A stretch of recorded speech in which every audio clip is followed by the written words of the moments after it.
మంచిదండి. మరొకసారి మీ ముందు ఇలా నన్ను నిలబెట్టుకొని దేవుని మాటలు చెప్పడానికి దేవుడు నా వెంట చూపించినటువంటి కృపకై మరొకసారి కన్న తండ్రి అయిన దేవునికి ప్రభు అనే యేసుక్రీస్తు ద్వారా మీ అందరికీ నా హృదయపూర్వక వందనాలు తెలియజేస్తున్నాను. ఇప్పటి వరకు మనం సహోదరుల ద్వారా విన్న కృపను పొందినటువంటి ఇజ్రాయిలీ చాలా పెద్ద కృపను పొందారు. ఎంత కృపను పొందారంటే ఈ భూమికి ఆకాశం ఎలాగైతే గొడుగులా ఉందో అంతటి కృపను పొందారు వాళ్ళు. అసలు ఎవరు చెప్పలేని, ఎవరు వర్ణించలేని, ఎవరు విసిదపరచలేనటువంటి ఒక పెద్ద కృపని పొందినటువంటి ఇజ్రాయేలీలు ఆ కృపకి వాళ్ళు విధేయులుగా ఉన్నారా? దేవుని నమ్మారా?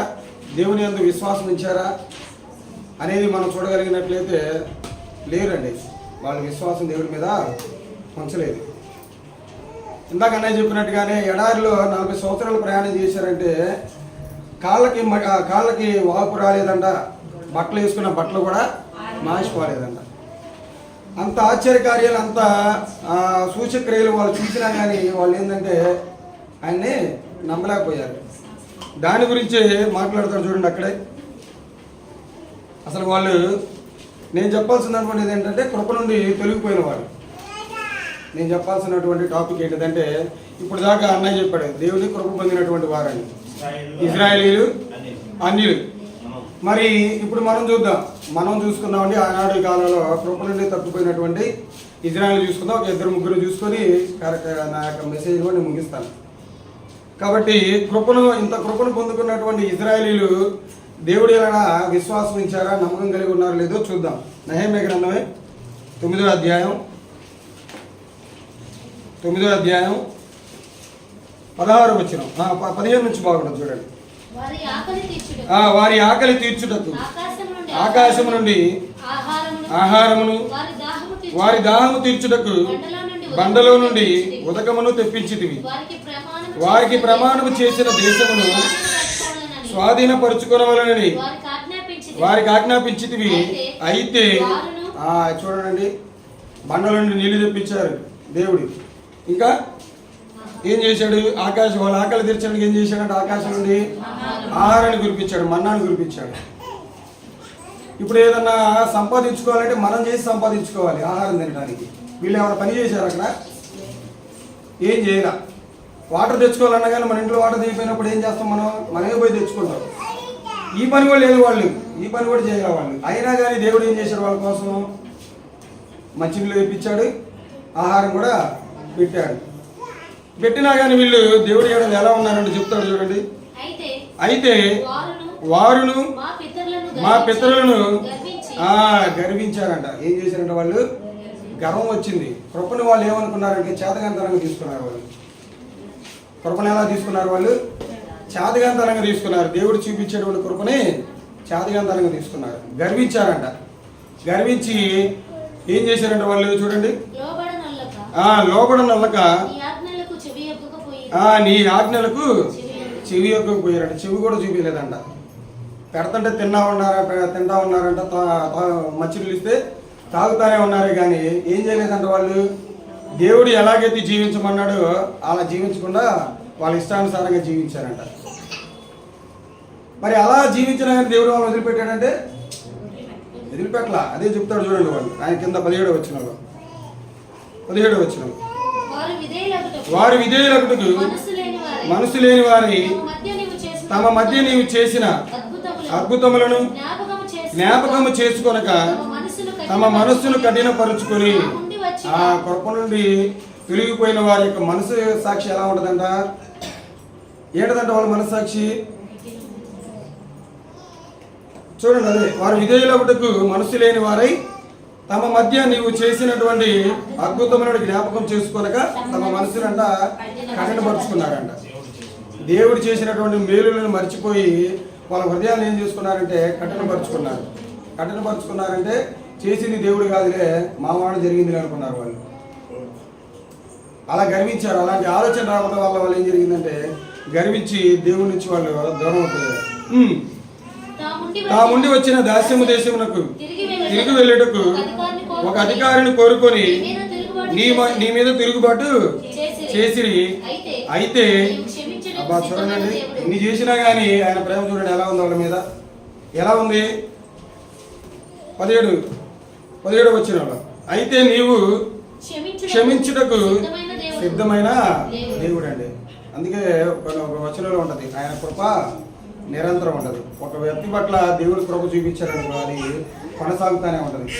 ఇన్ని చేస్తున్నా కానీ దేవుడు వాళ్ళ మీద కృప కలిగి లేడా అంటే ఉన్నాడు, కృప కలిగే ఉన్నాడు. ఆయన ఏమన్నాడు చూడండి, అయితే నీవు క్షమించుటకు సిద్ధమైన దేవుడవును, దయా వాత్సల్యతలు గలవాడవును, దీర్ఘశాంతమును బహు కృపయు గలవాడవై ఉండి వారిని విసర్జింపలేదంట. అంటే వారిని మాత్రం వదిలిపెట్టల.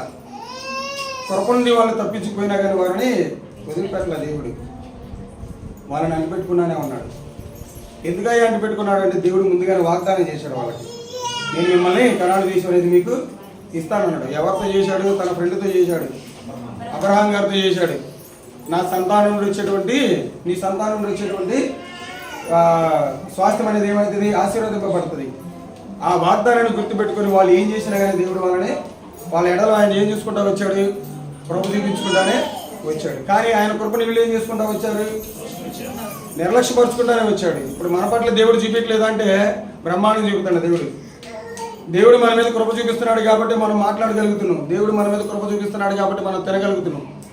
దేవుడు మన మీద కృప చూపిస్తున్నాడు కాబట్టి మనం పని చేసుకోగలుగుతున్నాం. దేవుడు మన మీద కృప చూపిస్తున్నాడు కాబట్టి మనం ఇంకా సజీవులుగా ఉన్నాం. ఆయన మీద మన కృప పక్కపోయిందనుకో, ఆయన మనల్ని జ్ఞాపకం చేసుకోలేదనుకోండి, మనం పెట్టలు రాలినట్టు రాలిపోతాం. ఆనాడు కృపను నిర్లక్ష్యపరిచినటువంటి ఇజ్రాయెల్ పరిస్థితి కూడా అరణ్యాలు ఏమైపోయింది? ఎంతవరకు చూపించినా కానీ దేవుడు ఏం చేశాడు? వాళ్ళని రాజు చేశాడు. గర్వించిన హృదయాలు ఆయనకి దూరంగా ఉంటాయి అంట. మరి గర్వం కలిగినటువంటి వ్యక్తులు దేవుడు పక్కన పెట్టుకుంటాడంటే పెట్టుకోడు. రాజు చేశాడు, పిట్టలు రాజు చేశాడు. ఆయన కృపను నిర్లక్ష్యం చేశాడు. అవి ప్రత్యేకంగా చెప్పుకోవాలి, మనకు తెలుసు ఆల్రెడీ ఎలా చంపేశాడు అనేది. ఎన్నో రకాలైనటువంటి తెగులు రప్పించి చంపి చేశాడు. ఎందుకంటే ఆయన కృపను ఏం చేశారు? వాళ్ళు నిర్లక్ష్యపరిచారు. ఎందుకు వీళ్ళు ఇలా కృపను నిర్లక్ష్యపడటానికి గల కారణం ఏంటంటే, మన కొత్త నిబంధనలకు వచ్చిన తర్వాత ఒక మంచి మాట కనబడింది. వీళ్ళు నిర్లక్ష్యపరిచారు, వీళ్ళు ఇదైపోయారు. వీళ్ళ దారిలో కూడా మనం కూడా దేవుని కృపను నిర్లక్ష్యపరిచామంటే మనం కూడా వారిలాగే అయిపోయి ఉండే అవకాశం ఉంటుంది. కాబట్టి అసలు ఎందుకు మనం కృపను నిర్లక్ష్యం చేయాల్సినటువంటి అవకాశం ఎందుకు వస్తుందో హెబ్రీ పత్రికలో మాట చెబుతాడు చూడండి. హెబ్రీ పత్రిక 12వ అధ్యాయం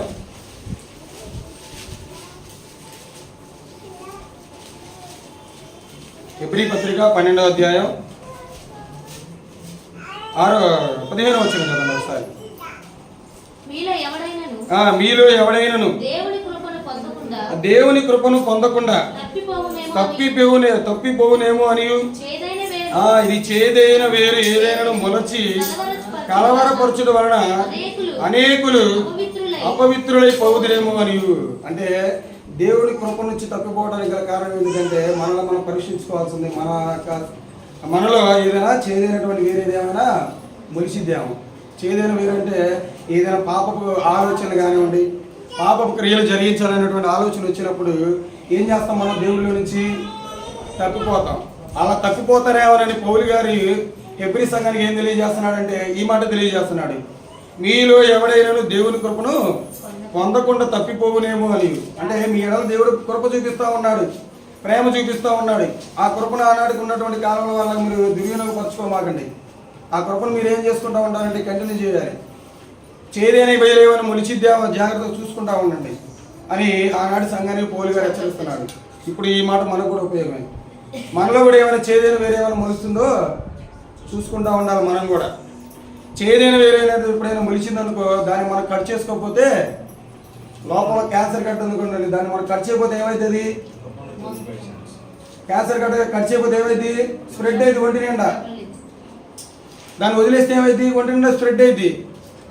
అలాగే వచ్చినటువంటి ఆ చేదైన వేరుని మనం కట్ చేయలేదు అనుకో, ఎక్కడ దాకా ఎందుకు? ఒక పంట పొలం వేసాము, పంట పొలం ఒక చెట్టుకి ఒక తెగులు వచ్చింది, దాన్ని మనం కొట్టేయకుండా అక్కడే వదిలిపెట్టామనుకో ఏమవుతుంది? ఆ రైతు చూసినటువంటి రైతు దానికి తగ్గటువంటి ముందు కొట్టకపోతే అదంతా ఏమైంది? స్ప్రెడ్ అయిపోయింది. అలాగే మనలో వస్తున్నటువంటి చేదైనటువంటి వేరుని ఆ పాపపు ఆలోచనలని, పాపపు క్రియలను మనం కానీ తీసివేసుకోలేకపోయామనుకో, మనం కూడా కృప నుంచి తప్పిపోయిన వారుగా ఉంటాం. తప్పిపోయి దేవుని యొక్క శిక్షకు మనం పాత్రలు కావాల్సి వచ్చింది. ఇలానే సంఘంలో కొంతమంది అంతా దేవుడు చూపిస్తున్నటువంటి కృపను వాళ్ళు దేనికి ఉపయోగించుకున్నారు తెలుసా? ఆల్రెడీ మనం చదువుకున్నాం. దేవుడు వాళ్ళ చాలా కృపను చూపిస్తున్నా కానీ వాళ్ళ కృపను దేని చూసి దేన్ని ఉపయోగించుకున్నారు చూడండి. యూదా పత్రిక తెలుసు మీ అందరికీ. యూదా పత్రిక అనగానే మీకు ఐడియా ఉంటుంది. యూదా గారు రాసిన పత్రిక 1వ అధ్యాయం 4వ వచనం చూడండి. కొందరు రహస్యముగా జొరబడి ఉన్నారు, వారు భక్తిహీనులై మన దేవుని కృపను కామాతురత్వమునకు దుర్వినియోగపరచుచు మన అద్వితీయ నాథుడును ప్రభువునైన యేసుక్రీస్తును విసర్జిస్తున్నారు. దేవుడు సంఘంలో దేవుడు క్రీస్తు వారి యొక్క కృపను ఏం చేస్తున్నారంటే వాళ్ళు దేనికోసం ఉపయోగిస్తున్నారంట? కామాతురత్వానికి ఉపయోగిస్తున్నారంట. చూడండి, సంఘంలో వచ్చిన కాడి నుంచి అదే ఆలోచనలో, సంఘంలో వచ్చిన కానీ అదే ఆలోచనలో, స్త్రీ అయితే అతని గురించి ఆలోచించడం, పురుషుడైతే ఆమె గురించి ఆలోచించడం, ఏ ఆలోచనలో దేవుని మహిమపరచాల్సిన ఆలోచన రావట్లే వాళ్ళకి. వాళ్ళ క్రియలు కూడా దేవునికి ఎలా ఉన్నాయి? దూరంగా ఉంటున్నాయి. ఇలా దేవుడు వాళ్ళ మీద చూపిస్తున్నటువంటి కృపని వీళ్ళు ఏం చేసుకుంటూ వస్తున్నారంటే దుర్వినియోగపరుస్తున్నారు, భక్తిహీనతలకు వెళ్ళిపోతున్నారు వాళ్ళు. దేవుడి కృపగా నిర్లక్ష్యం చేసినటువంటి వ్యక్తులు వచ్చేటువంటి మొట్టమొదటి లక్షణం ఏంటంటే అతను ఏమైపోతాడు? భక్తిహీనుడైపోతాడంట. దేవుడి నుంచి వేరైపోతాడు అతను. దేవుడు అంటే భయం ఉండదు, దేవుడు అంటే శ్రద్ధ ఉండదు, దేవుడు అంటే ఏదైనా కార్యం చేయాలనేటువంటి ఆలోచన రాదు అతనికి. ఎందుకంటే అతని ఆలోచన ఏంటో ఎలా ఉంది? మొత్తం కామాతురత్వంతో కొట్టుకుంటా ఉంది. ఇంక ఏముంటుంది దేవుడు అంటే వాళ్ళకి? భయం అనేది, భక్తి అనేది. అలాంటి ఆలోచన కలిగినటువంటి వాళ్ళకి దేవుడు అంటే భయం ఉండిద్దా? ఉండదు. కాబట్టి అలాంటి వాళ్ళు మనలో ఏమైనా ఉన్నారేమో జ్ఞాపకం చేసుకోవాలి. మనం కూడా అలాంటి ఆలోచన కలిగి మనం ఏమైనా జీవిస్తున్నామో మనం కూడా జ్ఞాపకం చేసుకోవాలి. దేవుడి ఏడల మన కుటుంబాల పట్ల దేవుడు ఎంతో ప్రేమను చూపిస్తున్నాడు కాబట్టి మనం ఎన్ని ప్రయాణాలు చేసినా కానీ చాలామంది మన కళాకారు ఎన్నో రకాలైనటువంటి పరిస్థితులు మనం చూసుకుంటూ వస్తున్నాం. ఎన్నో రకాలైనటువంటి యాక్సిడెంట్లు, కుక్కలు చనిపోయినట్టుగా చనిపోతున్నారు మనుషులు. కుక్క కానీ యాక్సిడెంట్ అయితే ఎలా కనపడుతుంది, దాని కళేబరాలు ఎలా కనపడుతుంది మనకి బయట, అలా చనిపోతున్నారు మనుషులు. వాళ్ళని చూసినప్పుడు మనకి దేవుడు గుర్తుకు రావాలి. వామ్మో, దేవుడు నా మీద చూపిస్తున్నటువంటి ఎంత కృపణకి బట్టి కదా నేను అతను ఆ స్థితిలో లేకుండా ఎలా ఉన్నాను, నేను జీవిస్తున్నాను, నేను బ్రతకగలుగుతున్నాను, నా కుటుంబాన్ని సంరక్షించుకోగలుగుతున్నాను. ఈయన కృప నేను నిర్లక్ష్యం చేస్తే ఒకవేళ నాకు ఇలాంటి పరిస్థితి రావచ్చేమోనని మనందరం కూడా జ్ఞాపకం చేసుకోవాలి. ప్రతి ఒక్కరు కూడా జ్ఞాపకం చేసుకోవాలి. ఆయన కృపని నిర్లక్ష్యం చేయకూడదు. నిర్లక్ష్యం చేసిన వాళ్ళు ఎవరు కూడా బ్రతకలేదు, ఎవరు బ్రతకల. కాబట్టి ఆనాడు యూదా గారు సంఘానికి రాస్తూ దేవుడు మీ ఎడల చాలా కృపను చూపిస్తున్నారయ్యా, కానీ మీరు ఏం చేస్తున్నారో తెలుసా? ఆయన కృపని కామాతురత్వానికి ఉపయోగించుకుంటున్నారు. ఆయన విసర్జిస్తున్నారు, మీరు క్రీస్తునే విసర్జిస్తున్నారు మీరు. కాబట్టి జాగ్రత్తగా ఉండాలని, పద్ధతులు మార్చుకోవాలని సంఘాన్ని యూదా గారు హెచ్చరిస్తూ ఉన్నారు. ఒకవేళ అలాంటి చేయలేనటువంటి వీరు మనలో ఉందేమో జ్ఞాపకం చేసుకుంటూ ఉండాలి. ఏమైనా ఉంటే వాటిని తీసేసుకుంటూ ఉండాలి. లేకపోతే ఆనాడు ఇజ్రాయెల్ పట్టిన గతి మనం కూడా పట్టవచ్చు. వాళ్ళకి ఏ గతి పట్టిందనేది మనందరికీ తెలుస్తుంది. ఇలా కృప నుండి తప్పించిపోయినటువంటి ఇంకో కుటుంబాన్ని కూడా మన పాత నిబంధన గ్రంథంలో ఉన్నటువంటి ఇద్దరు వ్యక్తుల గురించి మనం చదువుకొని ఈ కార్యక్రమాన్ని ముగించుకున్నాం. మొదటిగా ఎవరంటే చూడండి, సమూయేలు రాసినటువంటి సమూయేలు రాసిన మొదటి పత్రిక మొదటి సమూయేలు గ్రంథం 2వ అధ్యాయం. మొదటి సమూయేలు గ్రంథం 2వ అధ్యాయం. ఈ యొక్క పరిస్థితిలో మీ అందరికీ తెలిసిందే. ఏలీ గారి కుమారులు పాపం చేసిన తర్వాత దేవుని యొక్క కృపను నిర్లక్ష్యం చేయడం వల్ల వాళ్ళకి వచ్చినటువంటి శాపం అనేది ఇప్పుడు మనం చూద్దాం. 2వ అధ్యాయం 22వ వచనం. ఏలీ బహువృద్ధుడాయను ఇశ్రాయేలీయులు తన కుమారులు చేసిన కార్యములన్నీ వారు ప్రత్యక్ష గుడారం యొక్క ద్వారముల దగ్గరకు సేవ చేయుటకు వచ్చిన స్త్రీలతో సేవించుటయును మాట చెవిని పడగా వారిని పిలిచి ఇట్లా, నేను ఈ జనముల ముందర మీరు చేసిన చెడ్డ కార్యములు నాకు వినబడినవి. ఇలాంటి కార్యములు మీరు ఎందుకు చేయుచున్నారు? నా కుమారులారా ఇలాగ చేయవద్దు, నాకు వినబడినది మంచిది కాదు. యెహోవా జనులను మీరు అతిక్రమింప చేయుచున్నారు. అంటే దేవుడు వాళ్ళకి ఇచ్చినటువంటి కృపను, వాళ్ళకి ఇచ్చినటువంటి స్థానాన్ని వాళ్ళు ఏం చేసుకున్నారు? దుర్వినియోగపరుచుకున్నారు. దేవుడు ఎంతగానో ప్రేమించి వాళ్ళ తండ్రికి పుట్టినటువంటి ఇద్దరు కుమారులకి యాజక ధర్మాన్ని స్థానాన్ని ఇస్తే వాళ్ళు ఏం చేసుకున్నారు? ఆ యొక్క కృపని కామాతురత్వానికి ఉపయోగించుకున్నారు. వాళ్ళు దేనికి ఉపయోగించుకున్నారు? దేవుని యొక్క కృపని కామాతురత్వానికి. ఏం చేశారంటే వాళ్ళు మందిరంలోకి వస్తున్నటువంటి స్త్రీలతో వాళ్ళు ఏం చేస్తున్నారు? చేయనిస్తున్నారు, వ్యభిచారం చేస్తున్నారు. వ్యభిచారం చేయడం వల్ల దేవుడికి పిచ్చకోపం వస్తుంది. ఏలి గారు కూడా ఒక మంచి మాట అంటారు చూడండి, 25 వచనంలో, నరునికి నరుడు తప్పు చేసిన ఎడల దేవుడు విమర్శ చేయను గాని ఎవరైనా యెహోవా విషయంలో పాపము చేసిన ఎడల వాని కొరకు ఎవడు విజ్ఞాపన చేయను. నేను ఇది గొప్ప మాట అండి, మామూలు గొప్ప మాట కాదు. ఒకవేళ నరుడు పట్ల తప్పు చేశాడంటే దాన్ని న్యాయం తెచ్చడానికి దేవుడు ఉంటాడు. కానీ దేవుడి ఎడలే తప్పు చేశాడంటే మాత్రం ఎవరు న్యాయం తెచ్చడానికి? వాళ్ళకి ఎవరు న్యాయం తెచ్చారు? వాళ్ళకి ఎవరు తీర్చలేరు. దేవుడి ఎడల తప్పు చేసినటువంటి వ్యక్తులకి ఎవరు కూడా న్యాయం తీర్చలేడు. ఏలీ గారు అదే చెప్పాడు. అయినా వాళ్ళు చెప్పినా కానీ వాళ్ళ బుద్ధి మార్చుకోవాలా. తండ్రిగా తీర్చినా కానీ వాళ్ళు బుద్ధి మార్చుకోవాలా. ఇంకా కిందకు వచ్చే తండ్రి వాళ్ళని వెనకేసుకొచ్చాడని ఉంటుంది. అయినా కానీ తండ్రి వాళ్ళ మీద చూపించినటువంటి గారాబాన్ని బట్టి సరిగ్గా పట్టించుకోవడాన్ని బట్టి పొడవని బట్టి ఏమైపోయారు వాళ్ళు? చనిపోతారు. ఎక్కడ చనిపోతారు చూడండి, 4వ అధ్యాయం 17వ వచనం, 1 సమూయేలు గ్రంథం 4వ అధ్యాయం. అందుకు అతడు ఇశ్రాయేలీయులు ఫిలిష్తీయుల ముందర నిలవలేక పారిపోయి జనులలో అనేకులు హతులైరి. హోఫ్ని, ఫినెహాసు నీ 2 కుమారులు మృతులైరి. అంటే దేవుని వాళ్ళ మీద చూపిస్తున్నటువంటి కృపని వాళ్ళు దేనిగా ఉపయోగించుకున్నారంటే కామాతురత్వానికి ఉపయోగించుకున్నారు. దేవుడి ఎడల ఎవరి ఎడల పాపం చేయకూడదు, ఆయన ఎడలే పాపం చేసేసరికి ఆయన కృపని నిర్లక్ష్యపరిచినటువంటి వీళ్ళు ఏమైపోయారు? చనిపోయారు.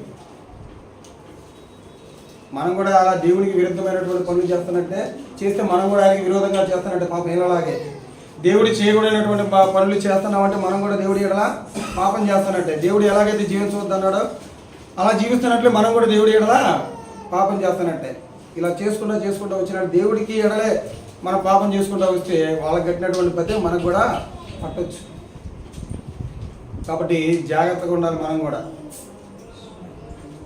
దేవుని కృపను నిర్లక్ష్యపరచకూడదు. నిర్లక్ష్యపరిచిన వారి యొక్క పరిస్థితి ఆనాడు ఇజ్రాయేల్ ప్రజలు ఏమైపోయిందంటే అరణ్యంలో కూలిపోయారు.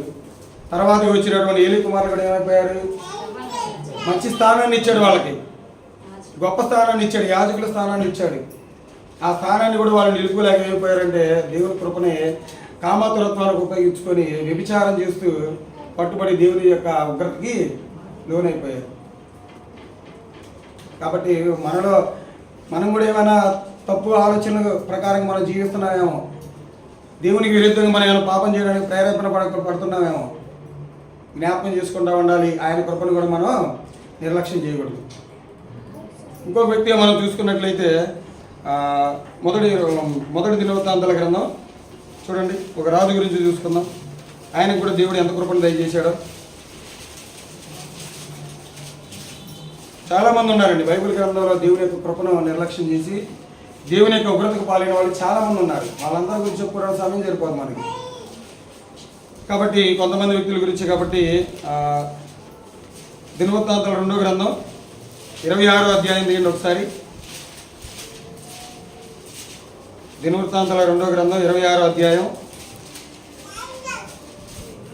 26:15 26:3 నుంచి 16 ఏళ్ల వాడై యెరూషలేములో 52 సంవత్సరములు ఏలెను. అతని తల్లి యెరూషలేము కాపురస్తురాలు, ఆమె పేరు యెకొల్యా. అతడు తన తండ్రి అయిన అమజ్య చర్య అంతటి ప్రకారము యెహోవా దృష్టికి యథార్థంగా మొదటిగా ఆయన బాగానే ప్రవర్తించాడు. దేవుడి ఎడల కృప పొందాడు. కృప ప్రకారంగా ఆయన జాగ్రత్తగానే తన యొక్క పనిని నిర్వర్తిస్తూ ఉన్నాడు. తర్వాత దేవుని ప్రత్యక్షత విషయమందు తెలివి కలిగిన జకర్యా దినములలో అతడు దేవుని ఆశ్రయించును. అతడు యెహోవాను ఆశ్రయించినంత కాలము దేవుడు అతన్ని వర్ధిల్ల చేసిను. దేవుడు కృప ఉన్నంత కాలం ఆయన ఏం చేసుకుంటా వచ్చాడంటే జాగ్రత్తగానే వచ్చాడు. దేవుడి కృప ఆయన మీద ఉంది. ఆయన జాగ్రత్తగా తన యొక్క రాజ్యాన్ని స్థిరపరచుకుంటూ వచ్చాడు. మంచి మంచి కార్యాలు చేసుకుంటూ వచ్చాడు. ఆనాడు టెక్నాలజీ లేని కాలంలోనే ఏం చేశాడు చూడండి, ఆయన మంచి మంచి పనులు చేస్తాడు. ఆయన 6వ వచనంలో అది కాదమ్మా, అది కాదు 15వ వచనం చూడండి ఒకసారి. మరియు అతడు అంబులనేమి పెద్ద రాళ్ళనేమి ప్రయోగించుటకై ఉపాయశాలలు కల్పించి యంత్రములను యెరూషలేములో చేయించి దుర్గములలోను బురుజులలోను ఉంచారు. అంటే ఆనాటి కాలంలో టెక్నాలజీ లేని కాలంలోనే కొత్త కొత్త యుద్ధానికి ఉపయోగపడేటువంటి కొన్ని కొన్ని గొప్ప గొప్ప ఉపకరణాలు చేయించాడంట. దేవుడు తనకి ఇచ్చినటువంటి ఆలోచన బట్టి, కృపను బట్టి, తన రాజ్యాన్ని రక్షించుకోవడానికి. దేవుడు కృపన్నంత కాలం అతను ఎలా ఉన్నాడు? దేవుడు ఆయన ప్రకారంగా జీవించుకుంటానే వచ్చాడు. తర్వాత కొన్ని కాలం తర్వాత ఆయన ఏమైపోయాడంటే, ఈయన కూడా ఏమైపోతాడంటే ఆయన కృపని దుర్వినియోగపరుచుకుంటాడు. ఈయన కూడా గర్వించి ఏం చేస్తాడు? ఆయన నుంచి వేరైపోతాడు. చూడండి ఎక్కడ కనబడింది అంటే మనకి 19 వచనాలు. అయితే అతడు స్థిరపడిన తర్వాత అతడు మనసును గర్వించి ఇతను స్థిరపడ్డ తర్వాత తాను చేసినటువంటి కార్యాలను చూసి ఇతనే నేను చేశాను అనుకున్నాడు. నా వల్ల జరిగింది, ఇది నా తెలివితేటలు బట్టి జరిగింది, నాకున్నటువంటి బలాన్ని బట్టి జరిగింది అనుకొని దేవుడి ఎడల గర్వించి ఏమైపోయాడంటే చెడిపోయాడంట. దేవుడి కృప నుండి పక్కకు పోయాడు. అసలు ఆయన చూపిస్తున్నటువంటి కృప దేవుడి వల్ల కలుగుతుందంటే దాన్ని మర్చిపోయి ఏమైపోయాడు? అది నా వల్ల జరుగుతుంది అనుకుంటా. మనం కూడా ఆలోచిస్తాం కొన్ని జరిగినప్పుడు మన కుటుంబాల్లో, కొన్ని కుటుంబాల్లో ఏదైనా జరిగినప్పుడు కొన్ని కార్యాలు జరిగినప్పుడు ఇది మన వల్లే జరిగింది అనుకుంటా ఉంటాం. అది చాలా తప్పు. అది కొన్ని మంచి కార్యాలు మన కుటుంబాల్లో జరిగినప్పుడు అది దేవుడి వల్ల కలిగింది అనుకోవాలి, కానీ మన వల్ల కలిగిందని అనుకోకూడదు. ఒక మంచి ఇల్లు కట్టుకున్నాం అనుకో, అది ఎవరి కలిగింది అనుకుంటాం మనం? నువ్వు నిజంగా దేవుని కృప పొందిన వాడు అయితే నువ్వు ఎవరి వల్ల కలిగింది అనాలంటే దేవుని వల్ల కలిగింది అనాలి. మంచి ఆరోగ్యం బాగలేదు, ఆరోగ్యం కుదురుపడిన తర్వాత నువ్వు దేవుడు డాక్టర్లకు దండం పెట్టి వాళ్ళ వల్ల నాకు తగ్గిందని అనకూడదు. ఎవరి వల్ల నాకు ఆరోగ్యం కుదురుపడిందని నువ్వు దేవుడు జ్ఞాపకం చేసుకోవాలంటే దేవుడి వల్లే. నువ్వు బాగా డబ్బు సంపాదించావనుకో, ఆ డబ్బు సంపాదించింది ఎవరి వల్ల అనుకోవాలి? నీ శక్తి సామర్థ్యాన్ని బట్టే, లేకపోతే దేవుడు ఇచ్చినటువంటి కృపను బట్టే? దేవుడు ఇస్తున్నటువంటి కృపను బట్టే. ఇలా గర్వించుంటాడేమో, ఇవన్నీ నా వల్ల జరుగుతుంది, నా సామర్థ్యాన్ని బట్టి జరుగుతుంది అనుకుని ఏం చేశారంటే దేవుని కృపను ఏం చేశారంటే ఈయన కూడా నిర్లక్ష్యపరిచి దేవుడి నుంచి వేరేపోయి ఒక రోగాన్ని తగిలించుకుంటాడు గర్వించి. ఏం చేస్తాడు చూడండి ఆయన 19వ వచనం. ఏం చేశారంటే గర్వించినటువంటి వ్యక్తి ఉజ్జియా ధూపం వేయుటకు ధూపార్తిని చేత పట్టుకొని రౌద్రుడై యాజకుల మీద కోపం చూపెను. యెహోవా మందిరంలో ధూప పీఠము పక్క ఉండగా యాజకులు చూచుకున్నప్పుడే అతని నొసట కుష్ఠరోగము పుట్టెను. అసలు ఈయనకు అవసరమా? ఈ ధూపవేద నైవేద్యాలు ఎవరు అర్పించాలి? యాజకులు అర్పించాలి. ఈయనకు అవసరమా? ఈయన చేయకూడనటువంటి పని ఏం చేస్తాడంటే గర్వం పెరిగి దేవుని యొక్క కృపను నిర్లక్ష్యం చేసి అతను చేయకూడనటువంటి పని చేయడం వల్ల ఏమైపోతాడు? అతనికి ఏమొచ్చింది? కుష్ఠరోగం వచ్చింది. దేవుని యొక్క కృపను నిర్లక్ష్యపరిచినటువంటి వ్యక్తుల యొక్క పరిస్థితులు ఎలానే ఉన్నాయి. దేవుడు చేస్తున్నటువంటి మంచి మేలుల్ని మనం జ్ఞాపకం ఉంచుకోకుండా మనం వదిలేసి ఎప్పటిలాగే మన జీవితాన్ని మనం కొనసాగిస్తున్నామంటే మన పరిస్థితి కూడా ఇలానే అయిపోతుంది. ఎవరికి వాళ్ళు సొంతంగా వాళ్ళ మనస్సాక్షిని జ్ఞాపకం చేసుకుంటూ ఉండాలి. నేను ఎంతవరకు నా జీవితంలో, నా కుటుంబంలో, నా ఎడల దేవుడు చేస్తున్నటువంటి మేలును బట్టి నేను దేవునికి, ఆయన కృపకు నేను విధేయుడిగా జీవిస్తున్నానా లేదా, ఆయన మాటల ప్రకారంగా జీవిస్తున్నానా లేదా, ఆయన ఆజ్ఞల ప్రకారంగా నేను జీవిస్తున్నానా లేదా అని జ్ఞాపకం చేసుకుంటానే ఉండాలి. మనసు మదించినటువంటి ఇక ఉజ్జియా ఏం చేశాడు? గర్వించినటువంటి ఉజ్జియా ఏం చేశాడంటే దేవుడు చేయకూడనటువంటి కార్యాన్ని చేయడం వల్ల తన దేహానికి ఏం తెచ్చుకున్నాడు? కుష్ఠరోగాన్ని తెచ్చుకున్నాడు. తన జీవించినంత కాలం కూడా కుష్ఠరోగంతో జీవించి మరణిస్తాడు ఆయన. అది కూడా చూడండి, ఆ మాట కూడా చదువుకుందాం. 21. రాజైన ఉజ్జియా మరణ దినము వరకు కుష్ఠరోగి అయి ఉండెను. కుష్ఠరోగి అయి యెహోవా మందిరంలోకి పోకుండా ప్రత్యేకింపబడెను గనుక అతడు ప్రత్యేకముగా ఒక ఇంటిలో నివసించుచుండెను. అతని కుమారుడైన ఇది 23 వచనం చదివితే సరిపోద్ది. ఉజ్జియా తన పితరులతో కూడా నిద్రించెను. అతడు కుష్ఠరోగి అని రాజుల సంబంధమైన శ్మశాన భూమిలో అతని పితరుల దగ్గర అతన్ని పాతి పెట్టింది. అంటే దేవుడు చూపించినటువంటి ఒక కృపగా ఆయన ఏమైపోయాడంటే, కృపను ఏం చేసుకున్నాడు? నిర్లక్ష్యం చేసుకున్నాడు. నిర్లక్ష్యం చేసుకుని ఏమైపోయాడంటే దేవుడి నుంచి తప్పిపోయి తన మరణాన్ని ఆయనే చేర్చుకున్నాడు. ఇలా దేవుని యొక్క కృపను నిర్లక్ష్యం చేసినటువంటి వారి యొక్క స్థితిగతులు మనం తెలుసుకున్నాం. ఇంకా తెలుసుకోవాల్సింది ఏంటంటే, క్రీస్తు వారే కదా మనం ఇంత కృపగా ఉండడానికి కదా, క్రీస్తు వారి యొక్క రక్తంలో కడగబడి మనందరం సంఘంగా చేరినటువంటి ఆయన మన ఎడలో ఎంత కృప చూపించాడో తెలుసా? అసలుకి ఒక మంచి వచనం చూసుకుందాం చూడండి. 2 కొరింథీయులకు రాసినటువంటి 2వ పత్రిక. ఈ కృపను కూడా నిర్లక్ష్యం చేసామంటే మనం మనకన్నా దౌర్భాగ్యులు ఎవరు ఉండరు. మన ఎడలో ఆయన ఏమైపోయాడో చూద్దాం. 2 కొరింథీయులకు రాసినటువంటి 2వ పత్రిక 8వ అధ్యాయం 9వ వచనం. మీరు మన ప్రభు అయిన యేసుక్రీస్తు కృపను ఎరుగుదురు కదా. ఆయన ధనవంతుడై ఉండి మీరు తన దారిద్ర్యం వలన ధనవంతులు కావాలనని మీ నిమిత్తము దరిద్రుడాయనంట. మన నిమిత్తం ఏమైపోయాడంట? ఆయన దరిద్రుడాయనండి. ఎంతకన్నా కృప ఏమైనా ఉంటుందా మనకి? మన నిమిత్తం నుండి పరలోకం నుండి వచ్చి భూమి మీదకి వచ్చి మన కోసం ఏం చేశాడు? ఆయన ప్రాణం పెట్టాడు. ఇంతకన్నా దేవుని కృప ఏమన్నా మనం చూడగలం ఎక్కడైనా కానీ, ఇంతకన్నా కానీ. మన నిమిత్తం ఏమైపోయాడంట? ఆయన దరిద్రుడాయడంట. మనం బాగుపడాలని, మనం దేవుడి కొరకు జీవించాలని, దేవుడి పనులు మనం జరిగించాలని, దేవుడి ఆజ్ఞల ప్రకారం మనం వర్ధిల్లాలని, జీవించాలని. కాబట్టి ప్రతి ఒక్కరు కూడా మనం జ్ఞాపకం ఉంచుకోవాల్సింది ఏంటంటే, క్రీస్తు వారు మన మీద చూపించినటువంటి కృపను మనం జ్ఞాపకం ఉంచుకుంటూ ఉండాలి. ఆయన మన ఎడలో చూపించినటువంటి కృపను మనం జ్ఞాపకం చేసుకుంటూ ఉంటూ, మన నిమిత్తం కదా ఆయన ప్రాణం పెట్టింది. మన జీవితాలు బాగుండాలనే కదా. ఎందుకన్నా దేవుడి కృపను మనం వెతకగలమంటే వెతకలేము. కాబట్టి ప్రతి ఒక్కరు కూడా క్రీస్తు వారి రక్తంలో ఆయన యొక్క శరీరాన్ని రక్తాన్ని తీసుకున్నటువంటి మనందరం కూడా మన నిమిత్తం ఆయన ఈ భూలోకానికి వచ్చి శిలువ బలియాగం ఎలా చనిపోయి మనందరికీ తెలుసు. ఆయన చూపిస్తున్నటువంటి కృపను కూడా మనం నిర్లక్ష్యపరిచామంటే ఇంకా మనకి మన జీవితాలు ఎలా ఉంటాయి అంటే ఎప్పుడు పత్రికలో ఉంటుంది. జీవం గల దేవుడి చేతిలో పడటం మాకు భయంకరమైన ఉంటుంది. ఆయన చేతిలో పడ్డామనుకో చాలా మన జీవితం అనేది చాలా అస్తవ్యస్తాలకు గురవుతుంది. చాలా దీనస్థితిలోకి మనం వెళ్ళిపోతాం. కాబట్టి మనం జ్ఞాపకం ఉంచుకోవాల్సింది ఏంటంటే, ఎవరం కూడా మనం దేవుని కృపని నిర్లక్ష్యపరచకుండా దేవుని యొక్క మాటలకు మనం చెవియెక్కుతూ దేవుడు చెప్పినటువంటి మాటల ప్రకారం మనందరం జీవిస్తూ మనందరం మన భక్తి జీవితాన్ని ముందుకు కొనసాగుతూ ఉండాలి. కానీ ఎవరు కూడా దేవుని యొక్క కృపను నిర్లక్ష్యపరచమారు. నిర్లక్ష్యపరిచినటువంటి వ్యక్తి యొక్క జీవితాలు మనం ఇప్పటివరకు చూసాం. ఒకవేళ వాళ్ళు జరిగినటువంటి కార్యాలు మనకు కూడా జరగొచ్చాము.